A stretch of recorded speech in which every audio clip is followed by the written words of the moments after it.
Baik, selamat malam semuanya. Selamat malam Pak Andreas. Senang bisa berjumpa dan hadir melalui daring dengan Bapak Ibu semua. Dan tadi juga Pastor Samuel Anton sudah menjelaskan begitu rupa. Dan saya akan hanya menambahkan beberapa hal. Baik, tema saya diberikan adalah discipleship opportunity. Nah, saya percaya gereja yang kuat itu adalah gereja yang punya beberapa generasi. Tadi Pastor Andreas juga sudah menyampaikan ada generasi-generasi, dan saya juga hanya mau highlight nih, bahwa gereja yang kuat, saya percaya bahwa perlu ada generasi orang tua ya, ya generasi kita bilang baby boomers gitu ya. Kenapa? Karena mereka punya hikmat, mereka orang-orang yang punya pengalaman, tapi waktu terbatas ya, mereka punya kesibukan dan juga kalau saya boleh katakan kreativitasnya mungkin lebih menurun ya. Nah, gereja yang kuat bukan hanya punya gereja yang punya generasi ini baby boomers, tapi gereja juga harus punya keluarga muda. Saya percaya keluarga muda atau generasi X. Ini orang-orang yang aktif, tapi mereka punya prioritas bagaimana fokus keluarga, mengembangkan usaha, fokus terbatas, dan mereka juga sebagai kategori tim yang menyumbang daripada support daripada keuangan gereja. Nah, seringkali gereja berfokus kepada dua lapisan generasi ini. Namun kalau kita mau melihat bahwa gereja kita menjadi gereja yang kuat, gereja yang intergenerasi, saya percaya bahwa kita harus memperhatikan namanya generasi muda, generasi milenial, generasi Z. Karena mereka adalah penggerak daripada roda pergerakan. Mereka orang-orang yang full energy. Mereka punya banyak waktu, tapi mereka butuh banyak investasi, butuh support daripada generasi senior yang ada di atasnya. Nah, untuk itu saya mau ngajak para pemimpin, mari kita fokuskan bukan hanya dua generasi yang di atas saja, tapi mari kita melihat bahwa generasi muda, generasi milenial, generasi Z, kita perlu juga perhatikan, kita perlu investasikan. Karena mereka bukanlah sebagai pengganti, tapi mereka adalah supporter, mereka adalah penggerak, mereka adalah orang-orang yang akan membuat kegerakan akan terjadi di gereja lokal kita. Nah, kita nggak berhenti sampai di sini, tapi gereja yang kuat juga perlu yang namanya anak-anak ya. Kalau kita bilang adalah generasi alfa, anak-anak. Nah, seringkali anak-anak menjadi fokusnya generasi kelas 2. Padahal anak-anak adalah future leader. Mereka adalah orang-orang yang perlu kita investasikan karena mereka adalah pemimpin masa depan. Bayangkan, hari-hari ini gereja ketika anak-anak sekolah minggu, kalau kita tidak perhatikan, mereka akan memilih untuk ada di luar sana dibanding kepada ke gereja. Nah, itu bahaya. Nah, untuk itu kita perlu perhatikan ada 4 lapisan generasi ini, dan saya mau mengajak gereja Tuhan, para pemimpin, mari kita fokus kepada 4 generasi ini ya, generasi yang ada. Nah, untuk itu saya membaca ayat dari Mazmur 78 ayat 4. Ini menarik karena saya ambil daripada Message Bible. Dikatakan begini, we are not keeping this to ourselves, we are passing it along to the next generation. God's fame and fortune, the marvelous things He has done. Kata yang menarik adalah passing it. Artinya apa? Kita bukan cuma sekedar melempar, tapi kita memberikan, menyerahkan dari tangan ke tangan kepada generasi yang akan datang. Kalau terjemahan bahasa Indonesianya, bagus, saudara bisa baca, dikatakan kami tidak hendak menyembunyikan kepada anak-anak mereka, tetapi kami akan menceritakan kepada angkatan yang kemudian puji-pujian kepada Tuhan dan kekuatannya dan perbuatan-perbuatan yang ajaib yang telah dilakukannya. Saya percaya bahwa kita perlu menyerahkan nih kepada generasi yang berikutnya. Nah, ini berbicara mengenai apa? Ini berbicara mengenai latihan, ini berbicara mengenai koordinasi, ini berbicara mengenai kerjasama. Dan ini adalah tanggung jawab gereja untuk mempersiapkan generasi-generasi selanjutnya. Saya mengajak Bapak-Ibu Saudara, para pemimpin, di tengah pandemik seperti ini kita punya keterbatasan. Program menjadi lebih sedikit, ya. Fokus kita bagaimana mau mengembangkan, jadi kita lebih punya banyak waktu untuk merenungkan kembali. Nah, di tengah pandemik seperti ini, mari saya mau ngajak, kita perlu fokus kembali kepada pemuritan generasi. Ini waktunya gereja Tuhan untuk fokus dan melihat serta melakukan sesuatu untuk generasi muda. Kata kuncinya adalah discipleship generation. Ini yang kita perlu buat, Bapak-Ibu Saudara. Nah, apa yang kami mau sampaikan adalah apa yang kami sudah lakukan, dan saya adalah produk daripada pemuritan. di mana saya dimuridkan di gereja lokal di GB Gilgal. Tadi Pak Andre sudah sampaikan, saya ada di gereja lokal ini tahun 97.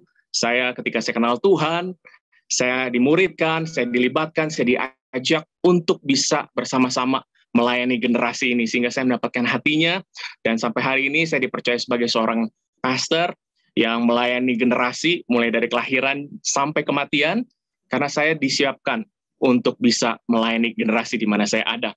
Nah, Bapak Ibu Saudara, apa yang mau saya sampaikan ada 4 poin saja, dan ini saya sederhanakan dengan 4M. M yang pertama adalah, apa yang kami lakukan dalam discipleship generation adalah kita mengembalakan. Saya mengajak Bapak Ibu Saudara untuk kita refokus kembali kepada pengembalaan generasi. Nah, Pak Pastor Samuel Anton sudah sampaikan bagaimana generasi ini butuh sentuhan pribadi, butuh yang namanya penerimaan tanpa syarat. Kadang-kadang orang ke gereja ketemu yang lebih senior, mereka takut. Takut apa? Takut ditanyain, takut digali katanya. Ya, ketika ketahuan aslinya, dan mereka takut dihakimin. Generasi ini butuh penerimaan tanpa syarat.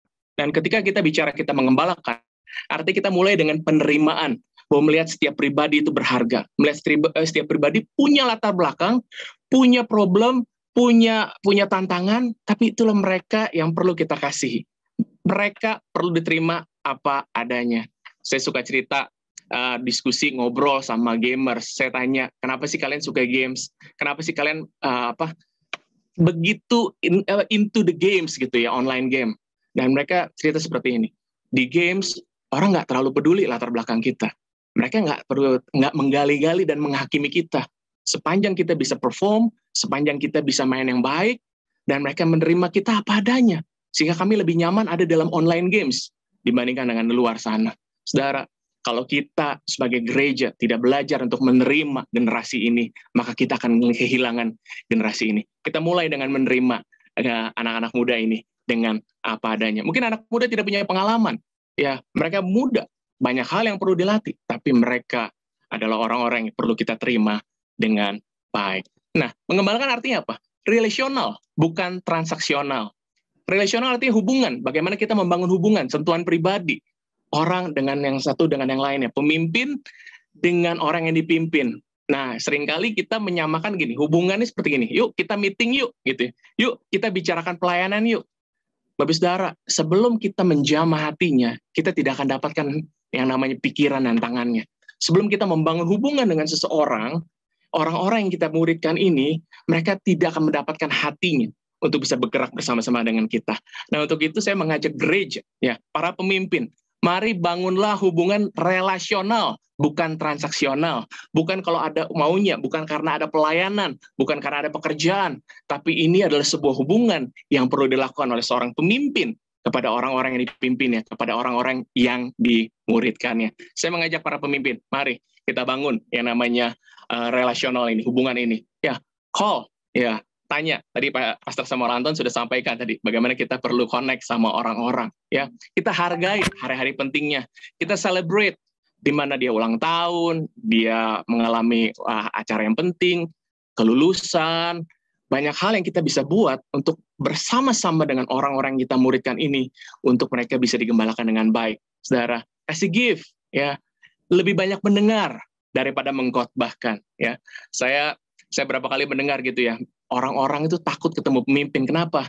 Nanti mereka lebih banyak ngotbahin kita katanya. Nah, padahal ketika kita sebagai pemimpin mau mendengarkan mereka, maka hubungan akan bisa lebih mulus dan lebih baik. Saudara, ya. Apalagi mengembalakan arti gini, memberikan identitas baru kepada orang-orang yang kita gembalakan, orang-orang yang kita muridkan. Nah, Bapak Ibu, orang-orang yang kita muridkan bukan cuma sekedar hubungan, tapi kita perlu tanamkan nilai. Kita perlu tanamkan yang namanya hati dan visi. Apa yang Tuhan mau kita sampaikan pada mereka.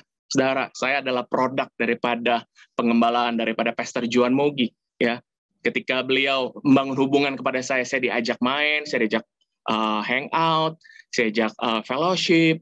Nah, ketika mulai ngobrol, hubungan menjadi lebih baik, pelan-pelan ditanamkan nilai-nilai, pelan-pelan diarahkan, dikasih tahu bahwa tujuan saya, bahwa kita sebagai orang percaya, Tuhan panggil kita untuk tujuan khusus. Mari doakan, mari tangkap isi hati Tuhan. Itu yang membuat saya mengambil keputusan ketika tahun 2005, saya memberi hidup saya menjadi hamba Tuhan sepenuh waktu. Bapak saudara, saya nggak punya mimpi untuk jadi pendeta. Saya nggak punya mimpi jadi pekerja full time, saudara. Saya mimpinya adalah saya menjadi entrepreneur, saya menjadi konglomerat. Tetapi ketika saya mendapatkan saya menerima identitas saya di dalam Kristus, saya mengerti bahwa hidup yang saya punya ini adalah hidup karena anugerah. Tuhan mau pakai saya bukan cuma sekedar cari duit, bukan cuma sekedar berkarya, tapi menggenapi panggilan dan rencana Tuhan yang saya mengerti. Akhirnya saya melangkah seperti itu, Bapak Saudara. Dan ketika kita menggembalakan generasi ini, mereka mulai menangkap isi hati, visi, bahkan Bapak Saudara, mereka menemukan calling dan panggilan daripada kehidupannya. Nah, hari ini, Saudara, saya mau mengajak Bapak Saudara untuk kita menggembalakan generasi dengan lebih baik lagi. Nah, saya belajar bagaimana saya dimuridkan. Ketika saya dimuridkan, saya dikasih tahu, diarahkan, dibimbing, digembalakan demikian rupa, maka memampukan saya untuk saya bisa memimpin, ya, menggembalakan, bahkan memuridkan generasi di bawah saya. Dan hari ini juga nanti saya akan ajak beberapa teman saya untuk cerita apa yang mereka alami di pemuritan, seperti apa yang mereka alami di dalam kehidupan mereka. Nah, yang poin kedua, saya mau lanjut. Yang kedua adalah gereja, kita sebagai pemimpin, kita belajar yang namanya menyesuaikan. Nah, menyesuaikan. Menyesuaikan apa? Dengan keadaan. Kata kuncinya adalah be relevant. Ya, gereja atau pemimpin kita perlu relevan dengan keadaan. Ya, nah relevan artinya apa? Kita boleh ganti packagingnya tanpa mengubah esensinya. Kebenaran, prinsip-prinsip firman Tuhan itu adalah esensinya. Kita jangan rubah itunya. Tapi ada hal lain yang kita bisa rubah. Supaya apa? Supaya kita bisa nyambung kepada generasi di bawah kita. Orang-orang yang kita pimpin, orang-orang yang kita gembalakan, orang-orang yang kita muridkan. Nah, kenapa? Karena kebutuhan setiap generasi berbeda. Nah, kalau saya boleh kasih ilustrasi, mungkin Bapak Ibu bisa lihat sini, saya punya sesuatu di sini. Apakah Bapak Ibu bisa melihat apa yang saya tayangkan? Kalau ada, boleh tolong kolom komen. Ada yang tahu ini apa produknya? Ada? Ya. Apa itu? Ada yang tahu? Oke. Ada yang bilang oke. Siapa di sini dulu pengguna BlackBerry nih? Ya, ini adalah BlackBerry. Ya. Siapa di sini yang masih pakai BlackBerry? Ya. Zaman sekarang masih ada pakai BlackBerry. Saya rasa udah nggak banyak atau mungkin nggak ada yang pakai BlackBerry. Nah, saudara, message utama daripada BlackBerry ini adalah menyampaikan pesan, ya, menghubungkan seorang dengan yang lainnya. Tapi zaman sekarang BlackBerry nggak dipakai, ya. Orang ganti kepada apa? Smartphone, ya, smartphone. Orang beralih kepada smartphone. Kenapa? Karena kebutuhannya berbeda. Zaman dulu, zaman kita sama zaman sekarang tantangannya berbeda. Sebabnya kita perlu menyesuaikan diri dengan keadaan generasi hari-hari ini. Para pemimpin, saya mengajak para pemimpin, mari kita belajar untuk kita adjust kepada generasi di bawah kita. Untuk itu kita juga perlu menyesuaikan strategi kita, ya. Nah, apa yang dulu kita lakukan mungkin tidak bisa lagi diaplikasikan di zaman sekarang ini. Apa yang dulu buat kita berhasil mungkin tidak bisa lagi kita kerjakan di saat ini karena strateginya udah berbeda. Nah, Bapak Ibu, ya. Dulu kalau kita pakai BlackBerry gitu ya, kita keren banget gitu ya. Kita udah asik banget gitu. Tapi zaman sekarang siapa yang mau? Ini udah nggak bisa. Nah, strateginya berbeda. Mungkin kita dulu secara mempromosi, ya, kalau kita bisa bilang, kita promosi. Dulu waktu saya zaman tahun 2000-an atau 99, saya pelayanan di kampus, pelayanan ke jalan. Saya dulu turun di Citraland, ke Untar, ke Trisakti. Dulu waktu zaman saya penginjilan gitu, kami cegat orang demi orang, kami kasih flyer, kamu udah ke gereja belum? Kamu kenal Tuhan Yesus belum? Turun jalanan gitu ya, memakai flyer, dikejar-kejar satpam dan lain-lain. Itu zaman itu 99 2000. Zaman pada waktu itu masih bisa. Tapi zaman sekarang, kalau kita melakukan seperti itu, mungkin kita bisa dituduh mengkristenisasi. Kita bisa dianggap gila atau kita dianggap yang aneh gitu. Dan strategi itu nggak bisa lagi dilakukan. Zaman sekarang, kalau kita mau promote, kita promote apa? Di IG sponsor, gitu kan ya. Kita pakai Facebook ad. Kita buat yang seperti itu, yang lebih relevan dengan generasi atau zaman seperti ini. Nah, Bapak Ibu, ya, kita mungkin dulu adalah korban penunjukan, ya. Penunjukan ilahi. Siapa di sini yang pernah menjadi korban penunjukan ilahi? Ya, mungkin pemimpin kita bilang, oke, kamu aja deh, kamu yang bantu saya. Oke, kamu jadi ketua panitia. oke kamu yang ini. Ya, dulu kita enggak, ya sudahlah, ya Om, iya Tante, iya Bapak Gembala, kita lakukan gitu. Kita nggak ngerti apa-apa, kita ditunjuk, ya udah jalan. Mungkin strategi itu dulu bisa dilakukan, tapi zaman sekarang kalau kita tunjuk anak-anak kita, kamu buat ini, kenapa mesti saya? Saya sibuk nih, saya nggak bisa, saya nggak mau gitu ya. Zaman sekarang lebih kompleks. Itu sebabnya strategi juga harus berbeda. Apalagi yang kita perlu relevan, konten. Ketika kita memberikan generasi ini, kontennya juga harus berbeda. Ya, karena materi yang kita sampaikan harus tepat guna sesuai dengan kebutuhan. Ya, gaya kita, konten yang kita sampaikan, ya kita harus sesuaikan dengan kebutuhan generasi ini. Bahkan khotbah-khotbahnya juga harus aplikatif gitu ya. Saya sering dengar bercandaan daripada teman-teman gitu ya.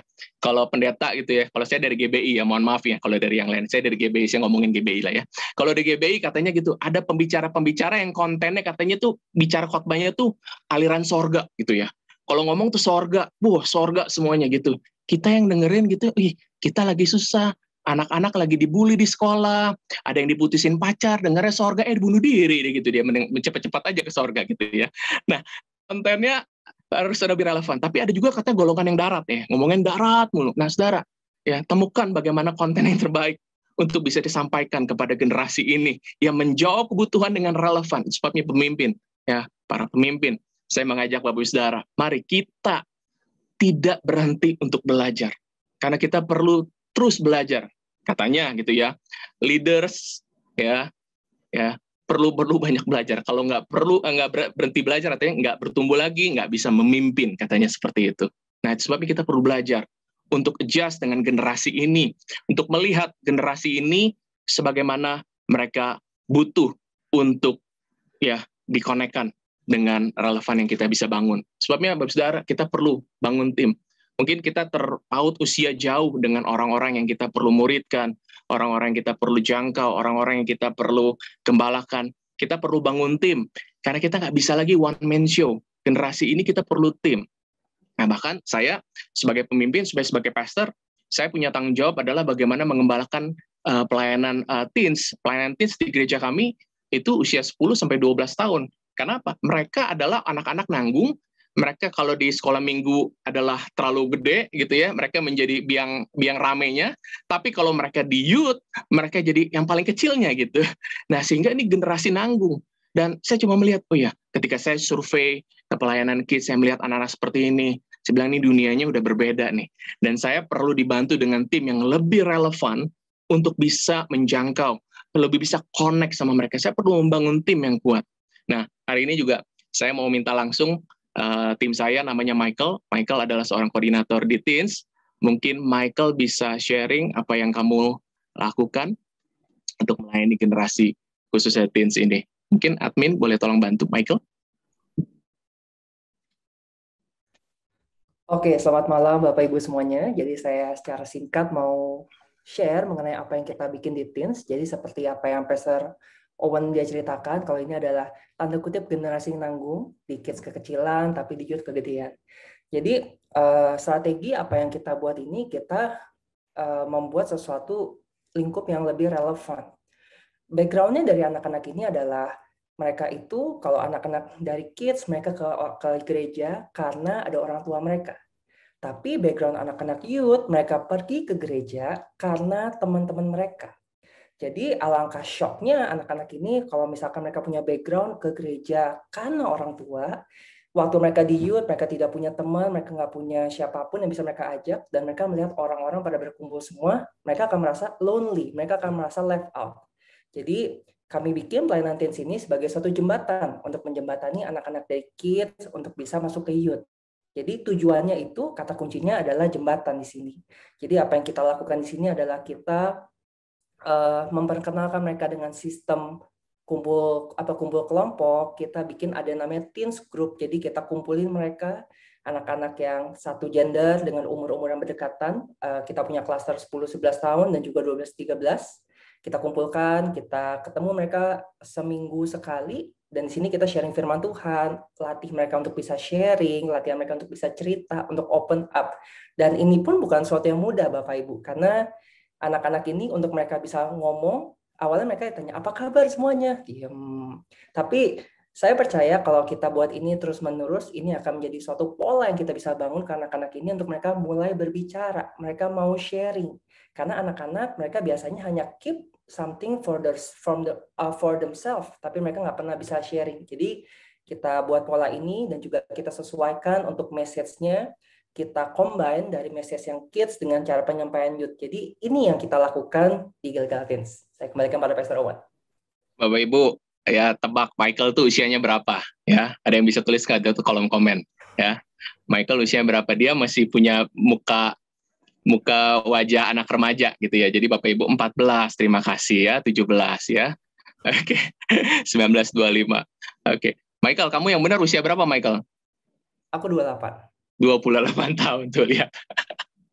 Ya, tapi saya sangat terbantu dengan Michael untuk menjembatani generasi ini karena di usia saya yang 40-an, saya jauh sekali kalau ke anak 10-12 tahun gitu. Saya dibantu dengan tim, dengan Michael untuk mereka bisa menyesuaikan dan relevan. Dan dia memuridkan. Bahkan anak-anak saya sekarang ada di teens group, juga ada dalam kelompok dan saya memonitor perkembangan apa yang terjadi dan mereka melakukan pekerjaan mereka dengan baik gitu ya. Oke. Pertama adalah mengembalakan, yang kedua adalah menyesuaikan, yang ketiga, Bapak Saudara ya, yang ketiga adalah mengembangkan. Mengembangkan artinya apa? Kita berani invest untuk belajar hal yang baru. Nah, Bapak Saudara, orang-orang yang kita muridkan, kita perlu ajarkan mereka hal-hal yang baru. Kadang-kadang apa yang kita ajarkan mungkin terbatas. Makanya kita perlu invest mereka untuk mengikuti hal-hal yang kita nggak punya. Invest mereka untuk belajar hal-hal yang baik, yang bisa memperlengkapi mereka untuk bisa bertumbuh menjadi pemimpin yang lebih baik. Nah, Bapak Saudara, saya sendiri juga banyak diinvest, saya banyak dipercaya untuk mengikuti banyak program, banyak workshop, banyak seminar, banyak program pendidikan, dan semua dibiayai oleh pemimpin dan gereja untuk saya benar-benar bisa bertumbuh menjadi pemimpin yang lebih baik. Dan ketika ada hal yang baru yang perlu dipelajari, pemimpin tidak segan-segan untuk bilang, kamu mau belajar nggak? Ya, kamu belajar supaya kamu bisa mengembangkan lebih baik. Karena saya diperlakukan demikian, maka ketika saya memimpin, itu memampukan saya untuk bisa memberikan juga atau mengembangkan orang-orang yang saya pimpin dengan apa? Yuk, ini ada ini, yuk, kamu belajar ya. Yuk, saya invest kamu ya belajar ya. Yuk, kamu pergi ke sekolah teologi ini. Yuk, kamu ikut seminar ini. Yuk, sama-sama kita belajar. Dan saya mengembangkan mereka dengan lebih maksimal lagi. Dan mengembangkan artinya apa? Melibatkan dan diberi tanggung jawab. Karena setiap kita perlu untuk belajar, diberikan tanggung jawab yang sederhana, tanggung jawab kecil, sebelum kita dipercaya tanggung jawab yang besar. Nah, saya juga, pada waktu saya dimuridkan, saya dipercaya untuk melakukan tugas-tugas kecil dulu, sebelum saya dipercaya dengan tugas-tugas yang lebih besar. Nah, kata kuncinya adalah dilatih. Ya. Dilatih dari apa yang nggak bisa, menjadi bisa. Nah, I do, you see. I do, you help. You do, I help. And you do, I see. Dan semua tahapan ini dilakukan dengan diskusi, komunikasi, dan kasih feedback supaya saya dan orang yang saya muridkan, ataupun saya dengan orang yang memuridkan saya, punya feedback untuk kita bisa saling mengembangkan area-area mana yang kurang. Nah, Bapak Saudara, ketika saya dimulai dilatih, dan diberikan tanggung jawab, maka itu memampukan saya menumbuhkan sebuah confidence untuk saya bisa melakukan banyak hal yang lebih baik lagi. Ya, Bapak Ibu. Dan mengembangkan bicara mengenai apa? Memberikan dukungan dana, Bapak Saudara ya. Kadang-kadang untuk melayani generasi ini ya, banyak acaranya, banyak kegiatannya, dan itu membutuhkan banyak dana, Bapak Saudara ya. Banyak dana karena pelayanan generasi adalah pelayanan yang membutuhkan banyak investasi. Dan kami melihat ini adalah sesuatu yang sangat serius sehingga kami berkomitmen untuk memberikan support keuangan ya untuk bisa melayani generasi ini. Kami tahu bahwa ketika mimpi itu ada, maka Tuhan yang memberikan provisi keuangan. Nah, Bapak Saudara, kami punya sebuah kerinduan ya, ialah kami membangun gereja ini adalah dengan pemuritan, yaitu mengajak setiap jemaat itu terhisap dalam sebuah komunitas. Kalau di tempat kami namanya family cell. Nah, kami tahu bahwa untuk sebuah kelompok kecil atau family cell atau komsel itu perlu diadakan di sebuah hari supaya bisa connect sama-sama. Dan kami survei, dan kami temukan bahwa selama 1 minggu, Senin sampai Jumat, bahkan Sabtu itu, banyak sekali anak-anak kami, banyak anak-anak sekolah itu yang sibuk dengan les, sibuk dengan apa yang namanya tuh kegiatan sekolah, ekskul, dan lain-lain. Sehingga kami memutuskan bahwa kami nggak mau mengganggu mereka di hari sekolah. Sehingga kami membuat komunitas itu di hari Sabtu, setelah ibadah selesai, gitu ya. Nah, apa yang kami buat? Kalau kami buat ini di hari Sabtu, sedangkan ibadah kami jam 5 sore sampai jam setengah 7 malam, maka anak-anak ini kan, anak remaja ini, anak-anak pemuda ini kan ya gampang lapar ya. Untuk bisa mempertahankan mereka, saya bilang nih, yuk kita kasih do something gitu. Dan pemimpin memberikan dukungan, yuk kasih makan aja. Yuk kita sama-sama provide konsumsi, kasih makan untuk ratusan orang, supaya mereka bisa stay lebih lama, untuk bisa terconnect, dan mereka bisa ada dalam sebuah komunitas. Nah, mungkin bisa kasih lihat fotonya. Nah, ini yang kami lakukan setelah selesai ibadah. Kami arahkan mereka untuk kumpul, untuk duduk sambil makan, sharing, fellowship, ya, untuk mereka bisa dimasukkan dalam sebuah komunitas yang lebih baik dan bisa dikembangkan dengan lebih baik. Nah, Bapak Saudara, ya. Nah, ini yang kami buat, dan ketika kami buat ini, kami tahu ini butuh dukungan dana yang begitu banyak. Dan ketika kami menyampaikan kepada pemimpin bilang ini sebuah goal yang baik yang perlu didukung untuk bisa melayani generasi ini. Ya, Bapak Saudara, ini poin saya yang ketiga mengenai mengembangkan. Nah, untuk itu saya mau mengundang seorang tim saya, namanya Samuel. Dia akan bercerita bagaimana dia dikembangkan atau dia mengalami ini. Silakan Samuel. Oke, selamat malam Bapak Ibu, Saudara semua. Dan kali ini saya ingin berbagi cerita hidup saya, ya sedikit aja. Cerita tentang mengenai hidup saya, bagaimana diberikan kesempatan, dilibatkan, sehingga saya bisa berkembang sampai saat ini. Jadi singkat cerita, waktu dulu saya lahir di pelayanan generasi pada tahun 2006 di Gilgal Youth ya. Dan singkat cerita, saya diajak bergabung sebagai staff di Gilgal bersama dengan Pastor Owen di 2009 saya join. Nah, saya masih ingat tuh waktu itu saya bukan siapa-siapa ya, bahkan saya belum bisa apa-apa waktu itu. Tapi saya ingat ada momen di mana Pastor Owen ajak lunch, makan siang bareng, terus Pastor Owen selalu bilang, ini bahasanya ya, jadi ini bahasa saya menggambarkan ini. Gua mau lihat lu berkembang. Jadi gue percaya banget bahwa masa depan lu tuh nggak cuma di front desk. Waktu itu saya bertugas di front desk ya, sebagai penerima tamu, penerima telepon gitu ya. Dan Pastor Owen selalu bilang, aku ngelihat kamu tuh masa depannya nggak cuma sampai di situ. Dan berkali-kali Pastor Owen sampaikan itu, dan saya belum mengerti apa-apa, tapi dalam hati saya amini. Saya percaya bahwa ada rencana Tuhan yang luar biasa. Dari sejak itu banyak sekali Pastor Owen ajak saya terlibat di dalam pelayanan, khususnya pelayanan generasi. Dan juga diberikan kepercayaan lebih. Karena saya tahu bahwa dengan memberikan saya kepercayaan lebih, melibatkan saya, ada resiko yang diambil oleh Pastor Owen, tapi itu merupakan benih yang ditabur dalam kehidupan saya. Dalam generasi, saya mulai pelayanan saya dari yang mulai paling terkecil, paling simpel sebagai hati, hingga bagi saya itu waktu yang paling besar kepercayaan yang diberikan adalah memimpin youth camp. Ya, jadi saya banyak latih, ada ruang kesalahan yang diberikan juga, dan diajak melihat bagaimana cara melayani, terus dibagikan hatinya supaya saya dapat hati generasi, dan saya support sehingga confidence saya juga bisa terus bertumbuh, karena saya waktu itu merupakan pribadi yang cukup minder. Jadi saya diberikan kepercayaan dan dilibatkan di sini, confidence saya juga terus bertumbuh.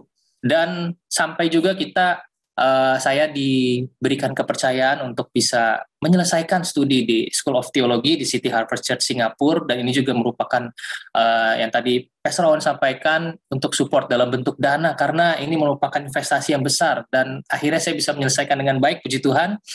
Hingga di tahun 2017 saya bisa dipercaya untuk memimpin di generasi sebagai koordinator di pelayanan generasi Gilgal Teens, Youth, dan Uni.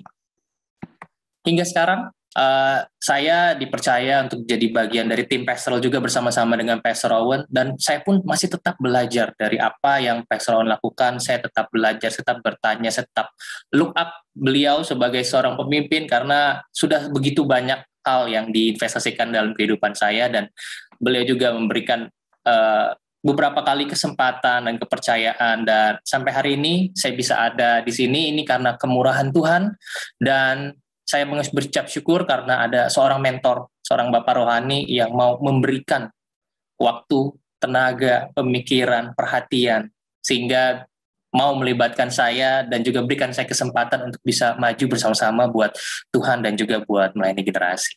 Mungkin itu aja dari saya. Baik, thank you Samuel, thank you banget. Dan karena waktu, saya mau lanjut ke poin yang keempat. Yang keempat adalah bicara mengenai mengutus ya. Mengutus artinya apa? Kita mempercayai dan juga kita memberikan tanggung jawab yang baru kepada orang-orang yang kita muridkan, orang-orang yang kita percayakan. Dan itu berarti kita memberikan ruang kreativitas untuk mereka bisa mengembangkan ide-ide kreativitas yang luar biasa. Dan artinya apa? Kita juga memberikan ruang kesalahan kepada orang-orang untuk mereka bisa belajar daripada kesalahan mereka. Dan itulah support yang kita bisa berikan ketika kita mengutus orang-orang sehingga mereka bisa berdampak di areanya, di generasinya, di kehidupannya. Apa yang kita bisa buat, Bapak Ibu, ketika kita mengutus, kita memberikan arahan, kita mendoakan mereka, kita memberikan pengharapan, yang pasti kita memberikan dukungan dana supaya mereka bisa terus melayani dengan lebih baik lagi. Dan untuk itu, saya mau minta satu orang tim saya lagi yang namanya Vino untuk bisa menceritakan apa yang dialamin. Dan Vino saat ini adalah sebagai koordinator di pelayanan mahasiswa, dan dia juga sebagai PIC dalam kegerakan Next Gen Conference. Silakan Vino. Halo, terima kasih Pastor Owen. Halo saudara semua, perkenalkan nama saya Vino. Seperti tadi Pastor Owen sebutkan, saat ini saya bertanggung jawab di bidang pelayanan mahasiswa, dan saya mau memberikan kesaksian saya waktu saya datang ke Gilgal tahun 2009 dulu, waktu saya masih SMA, dan saya mulai melayani saat saya masih kuliah. Dan saya dipercayakan tanggung jawab, salah satunya waktu itu saya dipercayakan untuk mengerjakan sebuah event yang lumayan besar, mungkin salah satu event tahunan yang kita ada waktu itu. Dan tentu saja kita bersama dengan tim, teman-teman di youth, kita udah ngerjain semuanya, dan kita memberikan ide-ide yang ada, dan udah dibuat sedemikian rupa, sampai hari H, ada sesuatu yang di luar dugaan terjadi. Akibatnya rundown harus berubah, karena acaranya ada perubahan dan molor. Cuman waktu itu saya melakukan sebuah kesalahan yang menurut saya lumayan fatal. Yaitu apa, saudara? Ya, di event besar tahunan yang banyak orang yang datang dan banyak teman-teman baru, kita sama-sama miss dalam menyambut teman-teman yang baru. Yang dimana itu adalah segmen yang sangat penting, dan segmen di mana teman-teman bisa ngalamin atmosfer yang namanya kalau kampung, kita bisa sambut mereka, dan kita bisa follow up mereka buat pertemuan berikutnya. Dan pada hari itu, kita miss untuk melakukan itu. Lalu apa yang terjadi? Kita setelah itu minggu depannya kita ketemu untuk meeting sama teman-teman yang lain, dan kita ngobrol apa yang kita miss dan kasih feedback. Saya sebagai orang yang sebutlah sebagai penanggung jawabnya, saya down pada saat meeting itu karena itu adalah sebuah segmen yang penting. Cuma yang lucu dan menarik begini, itu kan event yang besar, kita udah meeting, lalu tahu-tahu di akhir meeting Pastor Owen bilang begini, Vino, oke, kamu nanti bantu kerjain event berikutnya ya, beberapa bulan lagi. Lalu saya bingung, loh, saya kan habis buat kesalahan, ya kan? Di kepala saya, mungkin pada umumnya, atau mungkin di luar sana, yang namanya orang kalau buat kesalahan itu, antara satu dihukum, atau ada penaltinya, atau nggak dipercayain lagi, dan lain-lainnya. Tapi justru sebaliknya, Pastor Owen malah mempercayakan saya untuk event besar berikutnya. Kenapa nggak teman saya si A, si B, yang mungkin bisa melakukan I don't know, mungkin yang lebih baik daripada saya, tapi ternyata saya dipercayakan lagi. Dan dari hal simpel seperti ini, mendukung pertumbuhan saya dari tahun demi tahun, saya belajar dari kesalahan saya, supaya saya nggak ulangi lagi gimana saya bisa lebih baik, dan Pastor Owen, Pastor Juan, dan leaders yang lain juga terus mendukung saya, sampai akhirnya sekarang juga saya Pastor Owen bilang juga dipercayakan untuk menolong di event kami yang namanya Next Gen Conference, di mana kami memiliki visi untuk membangun generasi. Puji Tuhan, Tuhan sangat baik karena memberikan pemimpin-pemimpin yang memiliki hati buat generasi, yang saya pun diberikan ruang untuk berkreativitas dan diberikan ruang untuk membuat kesalahan, sehingga saya bisa bertumbuh bersama teman-teman dan tim yang lain. Mungkin itu yang bisa saya sharing. Terima kasih. Baik, thank you Vino. Dan ketika kita mengutus mereka, kita memberikan ruang dan kepercayaan, kreativitas, dan saya percaya bahwa generasi ini akan merasa diterima, akan merasa berkembang, akan merasa bahwa mereka dibutuhkan, dan mereka akan bergerak bersama-sama untuk menjangkau generasi mereka juga. Dan untuk sebagai penutup, Saya mau ngajak Bapak Saudara untuk kita melihat sebuah video ini. Ini video adalah cuplikan bagaimana volunteers kami bekerja sama. Mereka adalah anak-anak sekolah yang memberikan effort waktu, tenaga, pemikiran, usaha, talenta mereka untuk bisa melayani generasi dan melayani di gereja lokal kami di GB Gilgal. Silakan.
Baik, terima kasih.